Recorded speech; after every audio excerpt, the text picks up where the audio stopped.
জুমার দিন সকাল 9টার পর 2 রাকাত নামাজের সেজদায় পবিত্র কোরআনের একটি আয়াত দিয়ে দোয়া করুন। আপনার দোয়া 7 আসমান ভেদ করে আরশে আজিমে গিয়ে নক করবে। আমরা অনেক সময় বলে থাকি, হুজুর আমরা এত দোয়া করি, আল্লাহ রাব্বুল আলামিন তো দোয়া করে না।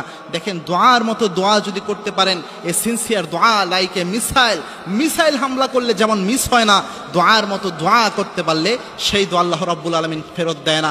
এবং কি জুমার দিন এতটা গুরুত্বপূর্ণ, আল্লাহর হাবিব সাল্লাল্লাহু আলাইহি ওয়াসাল্লাম জানিয়েছেন, জুমার দিন এমন একটি সময় রয়েছে যে সময় বান্দা যদি আল্লাহর কাছে চায় সেই দোয়া আল্লাহ রাব্বুল আলামিন ফেরত দেয় না। জুমার দিন আল্লাহ রাব্বুল আলামিন দোয়া অ্যাকসেপ্ট করে। এবং কি এই সকাল 9টার পর, এই জন্যই বললাম আল্লাহর হাবিব সাল্লাল্লাহু আলাইহি ওয়াসাল্লাম সকাল 9টার পরের এই সময়টা আল্লাহর হাবিবের হাদিস থেকে পাওয়া যায়। এই সময়টা হচ্ছে চাশতের নামাজের সময়। মুহাদ্দিস ইকরাম হাদিসকে অ্যানালাইসিস করে বের করেছেন, এই সময়টা চাশতের নামাজ পড়তে হয়। এবং কি আল্লাহর হাবিব সাল্লাল্লাহু আলাইহি ওয়াসাল্লাম এই সময় নামাজ আদায় করতেন। আল্লাহর হাবিব সাল্লাল্লাহু আলাইহি ওয়াসাল্লাম জানিয়েছেন, কেউ যদি এই চাশতের নামাজ আদায় করতে পারে, কবুল হজের অথবা ওমরার সওয়াব আল্লাহ রাব্বুল আলামিন তার আমলনামায় তুলে দেয়। এই হাদিসটাকে অনেকে দুর্বল বলার চেষ্টা করেছেন, তবে এই চাশতের নামাজের অনেক ফাদিলা রয়েছে। এবং চাশতের নামাজ পড়ে দোয়া করলে আল্লাহ রাব্বুল আলামিন দোয়া কবুল করে নেয়। আল্লাহর হাবিব সাল্লাল্লাহু আলাইহি ওয়াসাল্লাম এটা পড়তেন। এক হাদিসে পাওয়া যায়, সলাতুল লাইলি ওয়ান নাহারি মাসনা মাসনা, রাতের নামাজ এবং দিনের নামাজ 2 রাকাত করে। সুতরাং 2 রাকাত নামাজ আপনারা চাইলে পড়তে পারেন। কোনো হাদিসে 4 রাকাতের কথা এসেছে, আবার 8 রাকাত কথাও এসেছে। 2 রাকাত নামাজ যদি আপনারা পড়েন, 2 রাকাত নামাজের সেজদায় যখন আপনারা যাবেন, যেহেতু নফল নামাজের সেজদায় গিয়ে সেজদায় লুটিয়ে পড়ে দোয়া করলে আল্লাহ রাব্বুল আলামিন দোয়া কবুল করেন। এই নফল নামাজের সেজদায় গিয়ে কোরআনের একটি আয়াত, যেটা সূরা ফাতিহার আয়াত, ইয়্যাকা না'বুদু ওয়া ইয়্যাকা নাস্তাঈন, এই আয়াতটা পড়বেন।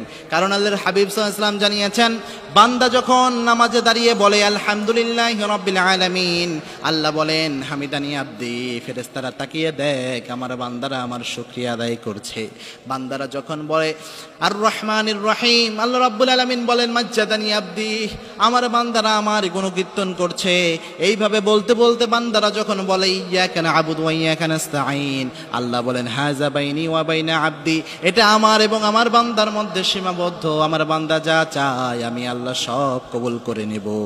সুতরাং 2 রাকাত নামাজের সেজদায় গিয়ে আপনি এটা পড়বেন, ইয়্যাকা না'বুদু ওয়া ইয়্যাকা নাস্তাঈন, 2-3 বার 4 বার এইভাবে পড়তে থাকবেন। বারবার পড়ে পড়ে চোখের পানি ফেলে এরপরে আল্লাহ রাব্বুল আলামিনের কাছে দোয়া করেন। বিশ্বাস করেন আপনার দোয়া 7 আসমান ভেদ করে সরাসরি আজিমে গিয়ে নক করবে। আমরা দোয়ার মতো দোয়া করতে জানি না, যার কারণে আল্লাহ রাব্বুল আলামিন আমাদের দোয়া অ্যাকসেপ্ট করে না। সাহাবে একরাম মনের যে কোনো আশা, যে কোনো বাসনা তারা দোয়ার মধ্যে চাইতেন।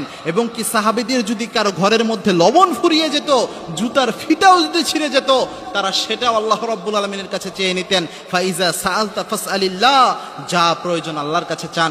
ফাইজা ইসতাআনতা ফাসতাঈন বিল্লাহ, যে কোনো সাহায্য প্রয়োজন পৃথিবীর কারো কাছে চায়েন না, একমাত্র আল্লাহর কাছে যান। সুতরাং জুমার দিনে চেষ্টা করবেন 9টার পর, সকাল 9টার পর, যে সময়টাকে মুহাদ্দিস ইকরাম চাশতের সময় বলেছেন, এই সময় 2 রাকাত নামাজ পড়ে সেজদায় গিয়ে ইয়্যাকা না'বুদু ওয়া ইয়্যাকা নাস্তাঈন বারবার পড়ে এরপরে নিজের মনের আশা আল্লাহর কাছে ব্যক্ত করবেন। ইনশাআল্লাহ আল্লাহ রাব্বুল আলামিন আপনার মনের যে কোনো আশা কবুল করে নেবেন।